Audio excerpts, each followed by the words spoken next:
Il est 6h, je me lève. Je prépare le petit-déj. Je sors les bols, le beurre, la confiture. Je tartine les tartines de Clem. 1 tartine, 2 tartines, 3 tartines. Clément, le petit-déj! Bon, il me reste un quart d'heure. Qu'est-ce que j'ai le temps de faire? J'ouvre le frigo. Je tombe sur un brognon. Je rajoute du sucre. On laisse mijoter 10 minutes. Bref, j'ai fait de la confiture. J'appelle Anso. Allô, Anso? Je tombe sur sa messagerie. Je lui laisse un message. Ça bip. C'est elle qui me rappelle. J'essaye de prendre l'appel, mais comme d'habitude, ça ne marche pas. Je tombe sur sa messagerie. Je lui dis que j'arrive pas à la joindre. J'écoute le message qu'elle vient de me laisser. Puis je me dis qu'on s'est fait piéger. Je décide d'attendre qu'elle me rappelle. Je me dis qu'elle doit faire la même chose. Alors, je la rappelle.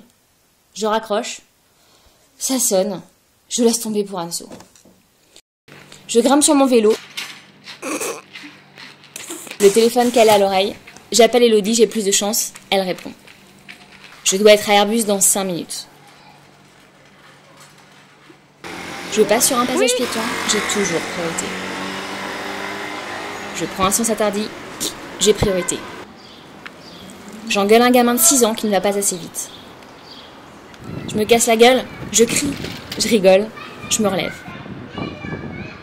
J'arrive sur la chaîne de production, je me fais un pote. Il me dit qu'il a le brevet des collèges. J'ai fait le brevet des collèges. Il me demande si j'ai fait des études. Et t'as fait quoi comme études? Je lui réponds, brevet des collèges plus 10. Il me croit pas. Je lui dis que si. Il me croit toujours pas. Je retourne dans mon bureau, j'envoie un mail, je prépare mon speech pour les Coréens, les Chinois, les Malaisiens, les Indiens, les Thaïlandais et les Cambodgiens que je vais voir en 2 jours et demi pour leur vendre un avion cargo où il n'y a même pas de première classe. 17h. Efficace, je sors du boulot. Je vais à mon cours de step, je fais semblant d'être sportive. Je passe au marché, j'achète un navet, 3 carottes, 2 courgettes et demie et 4 radis pour ma soupe de la semaine. Vas-y.